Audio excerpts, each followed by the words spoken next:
And let's turn on the logo now. That didn't work. What about this? Why didn't that button work? Try again. Go. Nope. What about this one? Now. Now. Now. Now. Oh, tic-tacs. This isn't working. I think it's hopeless.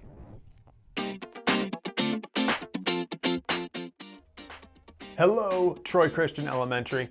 We are excited to have chapel today. Maybe this isn't exactly how you wanted to have chapel, in your classroom instead of with everybody in the gym, but that's okay. God can still do big things with it, and we are super excited that in just a few weeks we will be together for chapel in the APAC. That building is sweet, like for real, that place is crazy. And we are so excited that we get to have chapels in there coming up soon. But for now, we're gonna let God do big things right now, right here, just like this. Today, Dr. Wilber is gonna give us a message, and I am gonna challenge some of your teachers. Just you wait and see. This is gonna be a lot of fun. So enjoy chapel, dig in, make sure you're listening, and let's see how this goes.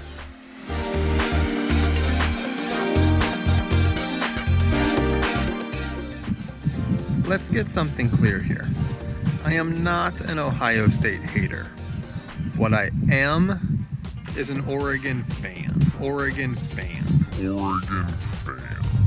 So tomorrow, Oregon plays the Ohio State. I could not be more excited. My Oregon Ducks do not come to the Midwest. I don't get to go to the game. I will be watching from my basement in all of my Oregon gear. Even right now, I've got my jersey on, I've got my socks. Even my dog, hello Nolly, is an Oregon fan. Most of my kids are. I'm not gonna sell anybody out here. So, I wanna put a little wager on the floor here. I say, any teachers who want in on this, who are Ohio State fans, if Oregon wins tomorrow, September 11th, at noon o'clock at the Shoe in Columbus, if Oregon wins, those Ohio State fan teachers who want in, I say that next week they have to come to my office and take a picture wearing some Oregon gear. I have jerseys, I have hats. We'll get a picture, then you guys can see a beautiful slideshow of your teachers wearing green. If Ohio State wins, here's what I'm gonna do. I will eat hot wings, blazing hot wings. I don't know if I'll buy them or, I don't know, maybe we'll try to find the hottest wing recipe that my wife and I can find online. And I will eat one hot wing for every time Ohio State scores. Touchdown, field goal, safety, doesn't matter. Every time Ohio State scores, that means one super blazing, burn my mouth off wing, and I will eat it at school on Monday.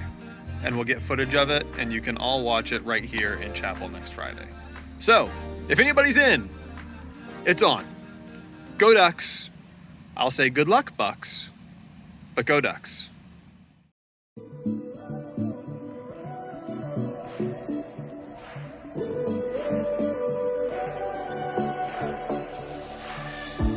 When night has fallen, when fear is coming, still you're calling me. When faith is lost and my hope exhausted, you will be my strength.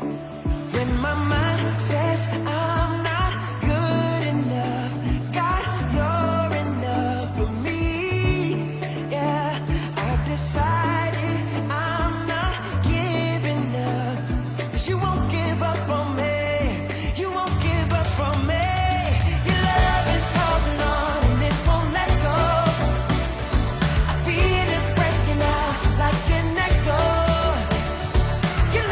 So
decided I'm not giving up.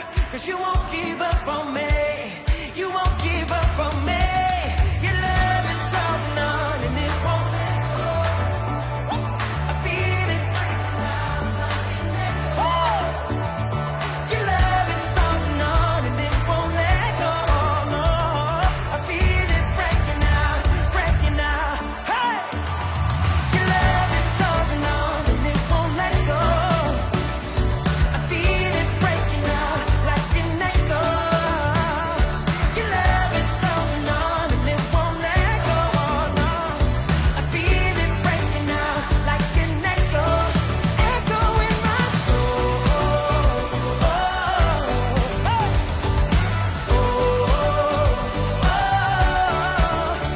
in my soul.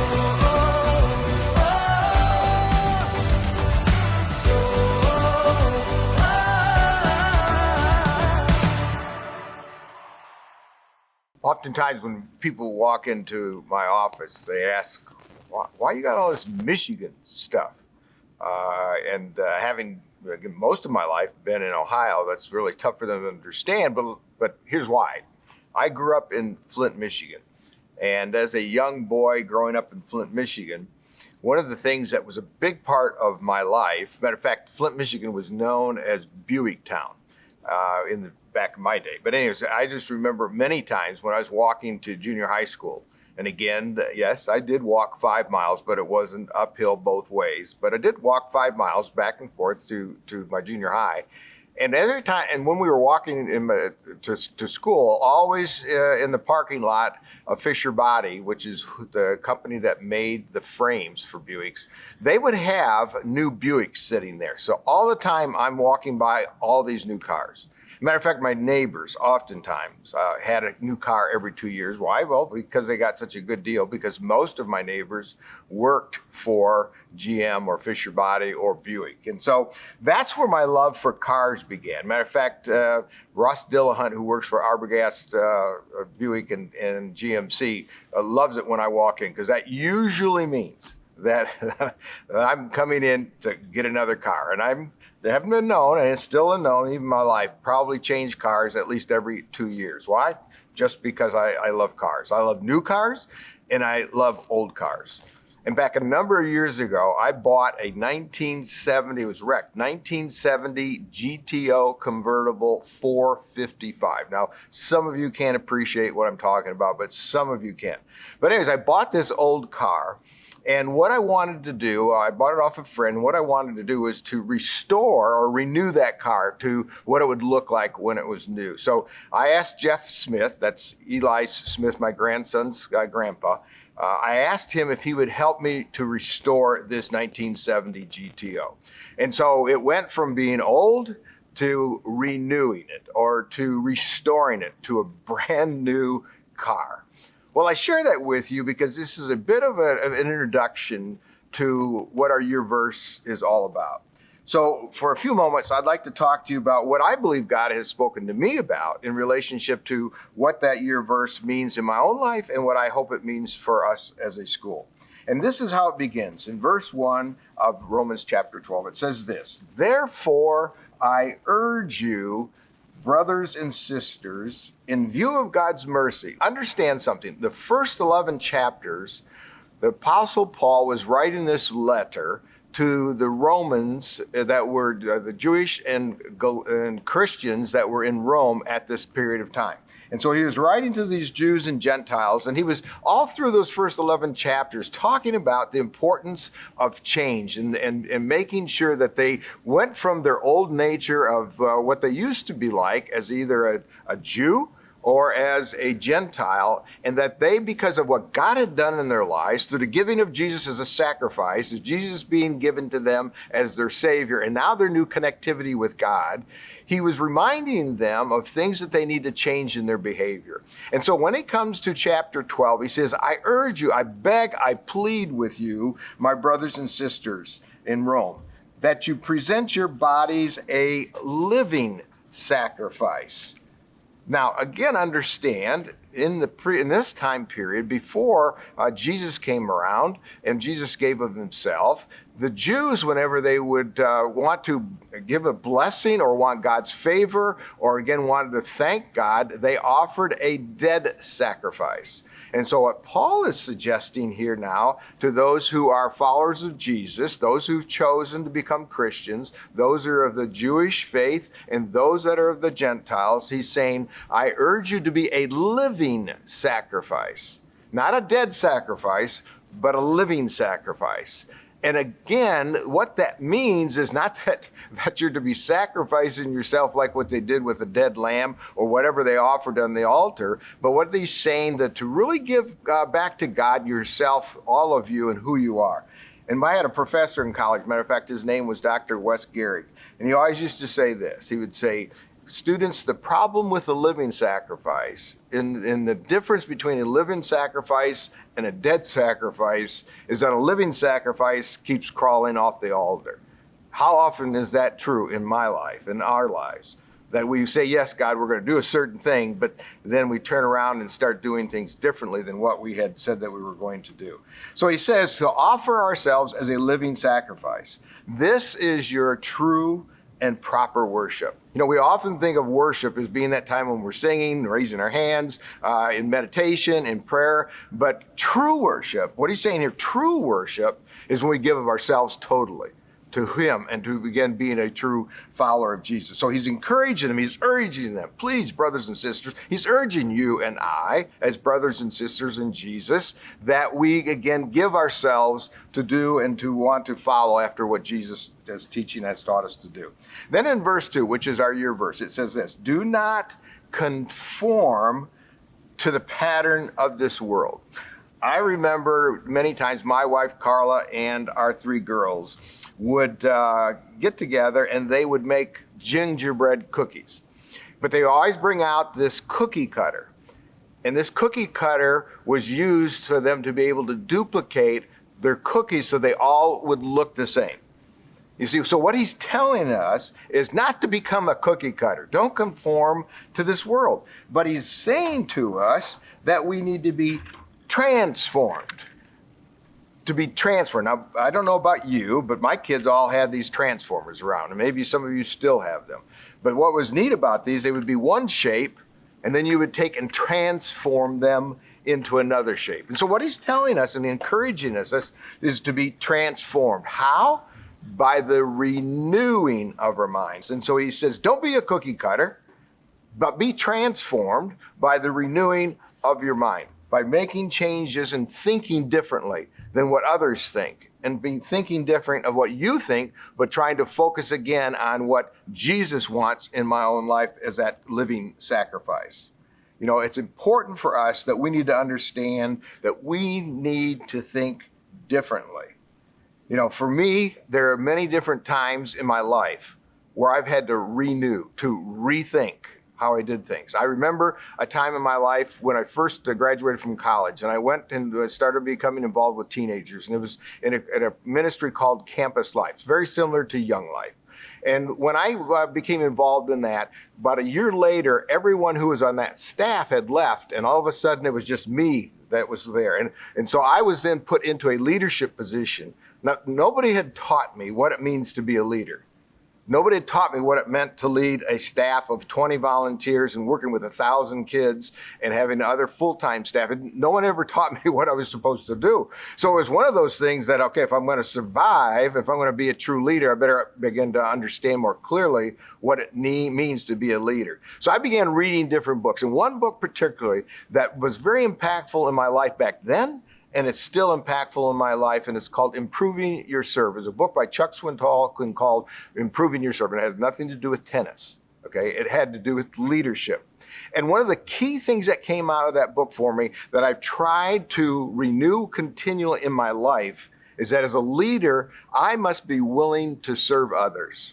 That I'm going to look at leadership differently than the world around me, as opposed to everyone having to do what the leader said they need to do out of obedience, as opposed to my philosophy and desire was to be a servant with others and to serve them in order for them, again, to be encouraged to continue to do what they needed to do with whatever their job may be. So that was a key principle that was important in my life, that I began to understand if I'm going to be a true leader, I need to be a servant. That means that there is nothing that I should look at asking somebody else to do that I'm not willing to do myself. So that was one of those huge areas in my life that I needed to, and still to this day, have to continue to renew my thinking on what it is to be a true leader, a true servant leader that I believe Jesus has called me to be. The second thing is a negative one, a tough one, and I still have to work on this one. And sometimes when I talk about it, it's very humbling, and it's not easy to talk about. And I have had in the past, and at times still do, an anger problem. When I was a young boy, I had a tremendous anger problem. When I became an adult and had children, my family, I had an anger problem. Even when we started Troy Christian, I had an anger problem.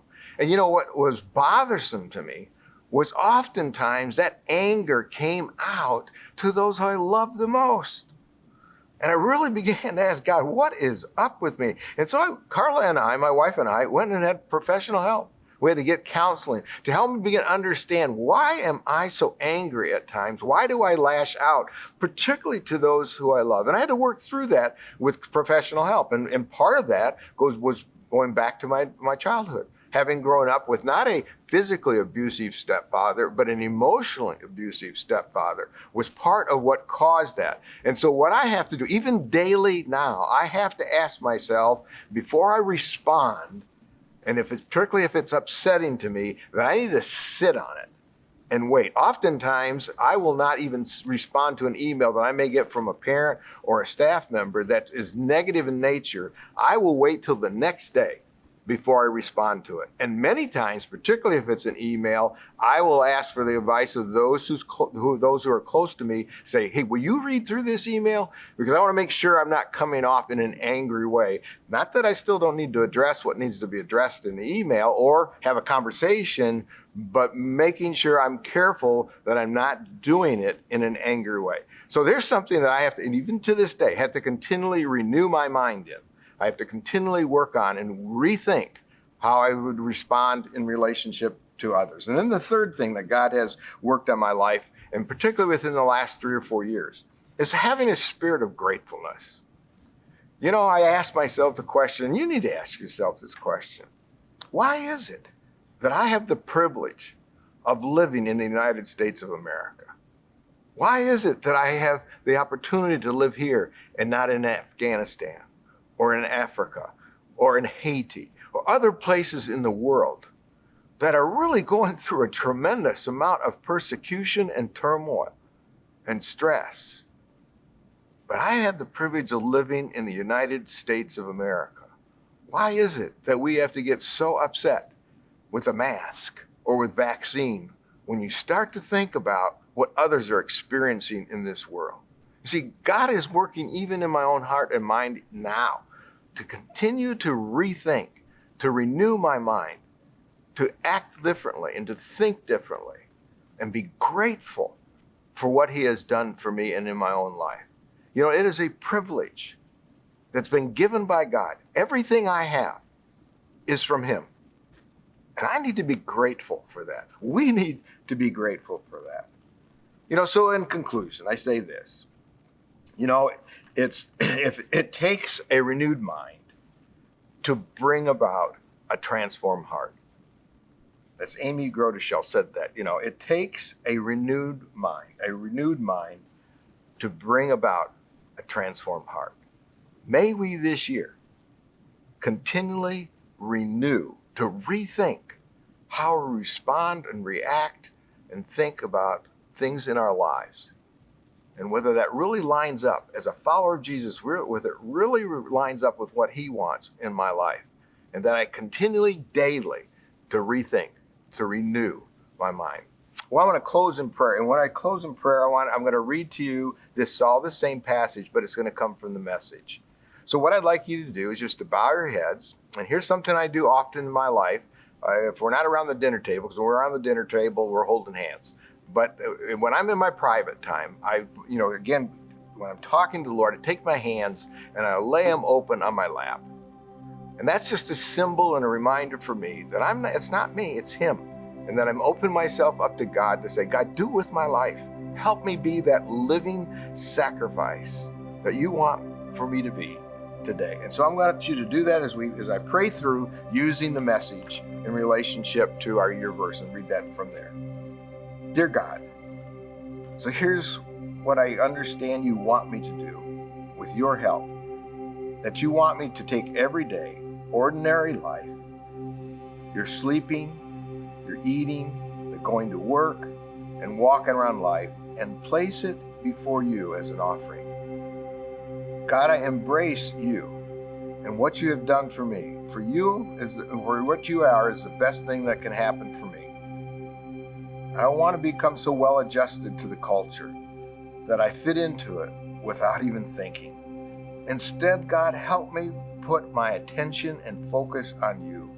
You will change me from the inside out, and help me to recognize what you want me to do, and may I respond to it, may I act on it. Unlike the culture around me, which is always dragging me down, Father, help me again to be who you want me to be, that you help bring the best out of me, and that you continue to develop me and mature me as a follower of you.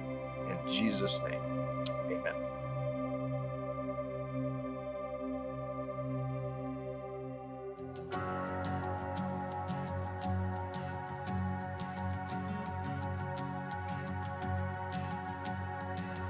Who am I that the highest king would welcome me? I was lost, but he brought me in. Oh, his love for me.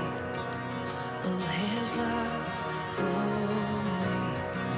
Who the Son sets free, oh, is free indeed.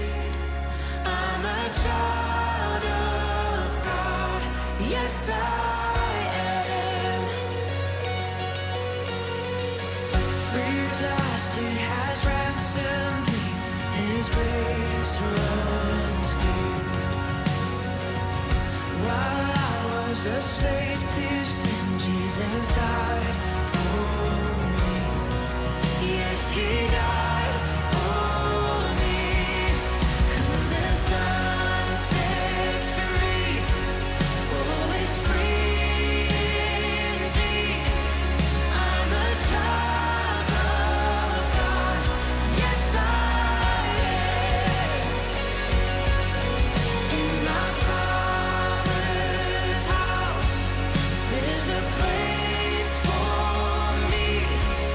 I'm a child of God, yes I am. I am chosen, not forsaken.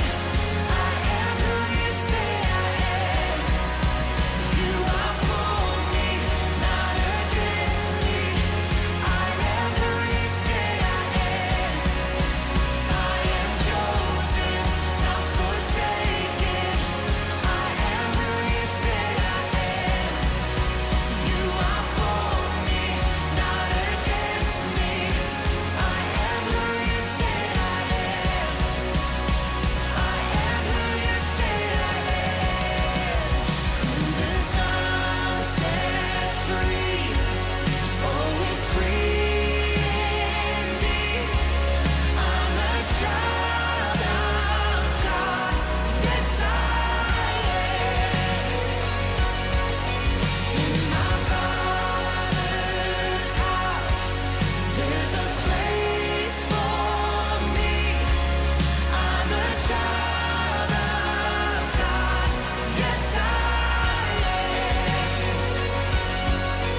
In my Father's house, there's a place for me. I'm a child